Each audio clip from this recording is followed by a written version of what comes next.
आणि एक अद्ययावत असं उद्यान अंबरनाथकरांच्या भेटीसाठी कधी याचं लोकार्पण होणार?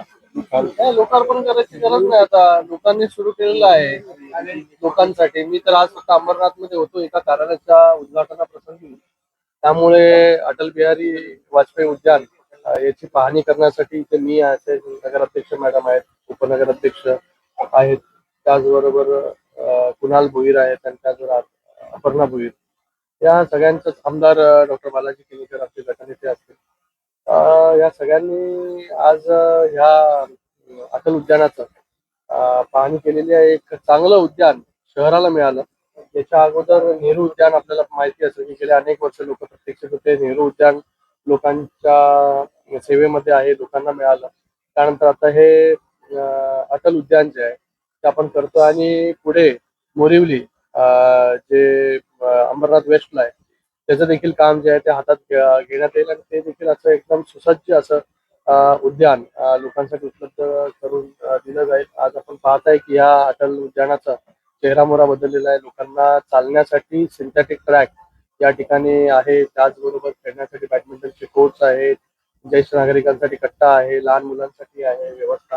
तर एक शहराला इथे आजूबाजूला जे आहे सगळे मोठ्या मोठ्या सोसायट्या आपल्याला पाहायला या ठिकाणी मिळतात. एक चांगलं काम जे आहे ते या ठिकाणी अंबरनाथ नगरपालिका यांच्या माध्यमाने जे आहे ते या ठिकाणी उभं राहिलेलं आहे. मी आमचे स्थानिक नगरसेवक कुणाल भोईर, अपर्णा भोईर, त्याचबरोबर नगराध्यक्ष मॅडम, उपनगराध्यक्ष, त्या सगळ्यांचं खूप खूप धन्यवाद व्यक्त करतो. सीओ साहेबांचा धन्यवाद व्यक्त करते की चांगलं एक उद्यान जे आहे ते या ठिकाणी लोकांच्या सेवेमध्ये आज उपलब्ध झालेलं आहे. अंबरनाथमध्ये विविध विकास कामं जी आहेत ती सुरू आहेत. आपल्याला माहिती आहे अंबरनाथ मधील इंडोर आउटडोर स्पोर्ट्स स्टेडियम तिथे देखील मोठ्या गतीने जे आहे ते काम चालू आहे. अंबरनाथचं शिव मंदिर, त्या शिवमंदिराचं पण काम जे आहे मोठ्या गतीने त्या ठिकाणी सुरू आहे. स्विमिंग पूलचं आताच टेंडर जे आहे हे झालेलं आहे. अनेक अशा वास्तू ज्या आहेत अंबरनाथमध्ये उभे राहत आहेत. सिमेंट कॉन्क्रीटचे रस्ते असतील, आरोग्य असतील, ह्या सगळ्या गोष्टी ज्या आहेत या अंबरनाथकरांना येणाऱ्या काळामध्ये मिळतील. येणाऱ्या काळामध्ये जसं ठाण्यामध्ये क्लस्टर योजना आपण राबवतोय, कल्याण डोंबिवलीमध्ये राबवतोय, तशी अंबरनाथमध्ये देखील क्लस्टर योजना जी आहे ती येणाऱ्या काळामध्ये आपल्याला सगळ्यांना मिळून जी आहे ती राबवायची, जेणेकरून अंबरनाथमध्ये देखील गेले अनेक वर्ष जे आहे ते रिडेव्हलपमेंटच्या प्रतीक्षेत असणारे इमारती ज्या आहेत त्या देखील रिडेव्हलप होतील. लोकांना त्यांचं हक्काचं लिगल जे आहे ते घर त्या ठिकाणी मिळेल. तर अंबरनाथमध्ये याच्या अगोदर देखील मोठ्या प्रमाणामध्ये निधी जो आहे तो माननीय मुख्यमंत्री महोदय, उपमुख्यमंत्री महोदय यांच्या मार्गदर्शनाखाली आणि नेतृत्वाखाली आलेला आहे. येणाऱ्या काळामध्ये देखील मोठा निधी जो आहे तो या ठिकाणी येईल. राहुल गांधींनी आज वादग्रस्त विधान केले पंतप्रधान आणि गृहमंत्र्यांबद्दल की गद्दार आहेत म्हणून. तुम्ही याला कसं प्रस्तुत करताय? राहुल गांधींना आणि सगळ्या ऑपोजिशनला जागा जी आहे या देशाच्या जनतेने जी आहे दाखवलेली आहे. आताच झालेल्या निवडणुकीमध्ये वेस्ट बेंगाल असेल, तमिळनाडू असेल, या सगळीकडे जे आहे ते लोकांनी काय कौल दिला आणि पूर्ण देशामध्ये आज अशी परिस्थिती आहे की जे ऑपोजिशन पार्टीज होत्या त्या देखील जे आहे हे काँग्रेसला सोडून जात आहेत. या ठिकाणी काँग्रेसने जे आहे जे काही केलं तमिळनाडूमध्ये, त्याच्यावरून कोणी डीएमके बरोबर गद्दारी केली हे जे आहे राहुल गांधींनी सांगितलं पाहिजे.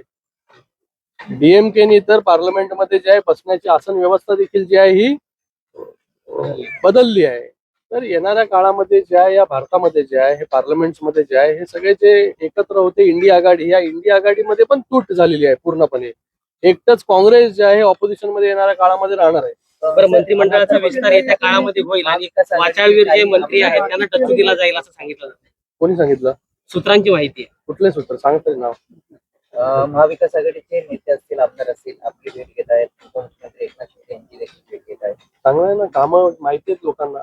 शिंदे साहेबांकडे आल्यानंतर कामं होतात करून. तर आणि कोण कुठल्या पक्षाचा आहे, विरोधातला आहे, हे कधीच जे आहे शिंदे साहेबांनी बघितलेलं नाहीये. मंत्रिमंडळाचा विस्तार होईल येत्या काळामध्ये कुठल्या राज्याच्या. मी त्याच्यावरती भाष्य करणारा पण नेता गेल्या नाहीये, काही छोटा दिवसात कार्यकर्ता आहे. गेल्या काही दिवसात सातत्यानं शिवसेना उद्धव ठाकरे गटाचे खासदार आपली आणि शिंदे साहेबांची भेट घेतात, त्यामुळे ऑपरेशन टायगरच्या चर्चा राहतात. अरे नाही रे बाबा, टायगर वायगर कुठे काय. सर, शरद पवार यांनी पंतप्रधान नरेंद्र मोदी यांचं कौतुक केलं आहे. भारताची प्रतिमा राखत आहेत असं म्हटलं आहे आणि त्यावरच आता विरोधक टीका करत आहेत. तेच मी सांगितलं तुम्हाला, आता इंडिया आघाडीमध्ये जे आहे मोठी फूट त्या ठिकाणी पडलेली आहे, म्हणून आता एकमेकांवरती जे आहे ते टीका टिप्पणी या ठिकाणी सुरू आहे.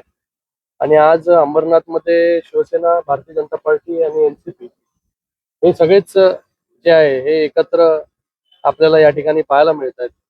त्याच्यावरती तुम्ही काय बोलले नाही. स्वीकृत नगरसेवकाचं काय? स्वीकृत नगरसेवक पण होतील ना, काय स्वीकृत नाही. सेवकाचा पण प्रश्न जो आहे तो लवकरात जो आहे तो मिटेल या ठिकाणी. आज अंबरनाथमध्ये सगळेच पक्ष जे आहे हे एकत्र विकासाच्या नावाखाली जे आहे विकास चांगल्या प्रकारे झाला पाहिजे. बद्दल जे आहे द्वेष असेल, राग असेल, या सगळ्या गोष्टी ज्या आहेत त्या इलेक्शन मध्ये झाल्या. प्रत्येकाने एक पाऊल पुढे येऊन जो आहे तो एकमेकांबरोबर चांगल्या प्रकारे या अंबरनाथ नगरपालिकेमध्ये काम करावं. अंबरनाथ नगरपालिकेमध्ये याच्या अगोदर देखील मोठ्या प्रमाणामध्ये निधी जो आहे तो या ठिकाणी आलेला आहे. भविष्यामध्ये जर अंबरनाथ नगरपालिकेच्या माध्यमाने चांगलं काम करायचं असेल तर सगळ्यांनी जे आहे हे एकत्र हातात हात देऊन जे आहे ते काम करण्याची गरज आहे. स्वीकृत नगरसेवक तेच राहतील की बदलले जातील? तेच म्हणतोय मी. कारण का राष्ट्रवादीच्या काही नेत्यांनी आधीच एका स्वीकृत नगरसेवकाची घोषणा केली आहे बॅनर लावून. अरे त्याच्यामध्ये ज्या काही गोष्टी टेक्निकल आहे, ज्या गोष्टी आता सुरू झालेल्या आहेत ना, गोष्टी चांगल्या, सगळ्या गोष्टी ज्या आहेत त्या चांगल्या योग्य चर्चेनुसार ज्या आहेत त्या सोडवल्या जातील. तर आपण म्हणायचे की अंबरनाथ मध्ये विरोधी पक्ष सुद्धा विकासाला नेहमीच मदत करत आलेले, आता विरोधी पक्ष उरलेला आहे. बेस्ट आहे ना मग एकदम. आता सगळेच जे आहेत ते सत्तेमध्ये आहेत, मग सगळेच लोक, आपली एक जबाबदारी आहे, आपल्याला लोकांनी निवडून दिलेलं आहे अंबरनाथच्या, ती जबाबदारी स्वीकारून जे आहे ते सगळे लोक एकत्र मिळून जे आहे ते काम करतील. काँग्रेसमधून तुम्ही लोक पत्रकार आहेत सांगायला सगळ्या गोष्टी. काँग्रेसमधून भाजपात विलीन याच्या झालेल्या अगोदर नगरसेवकांना देखील सभापती पत्रकार पद मिळतील का सर? हा? काँग्रेसमधून भाजपात विलीन झालेल्या नगरसेवकांना सभापती मिळतील, सभापती पद? मला चुकीच्या माणसाला तू प्रश्न विचारतोय, कुठे प्रवेश केला त्यांना विचार. सर, आपण जर बघितलं शिवसेनेचे शेवटी महायुती आहे ना, सर? आहेत, अरे बाबा, प्रत्येक पक्षाचा निर्णय वेगळा असतो. आम्ही आमच्या पक्षापुरतं मर्यादित निर्णय घेऊ शकतो, ते जे आहेत भारतीय जनता पार्टी त्यांच्या पक्षापुरतं मर्यादित निर्णय शशांक गायकवाड यांनी राजीनामा दिला आहे. युतीवर ते नाराजगी त्यांनी व्यक्त केली आहे. मग युती करायची नाही.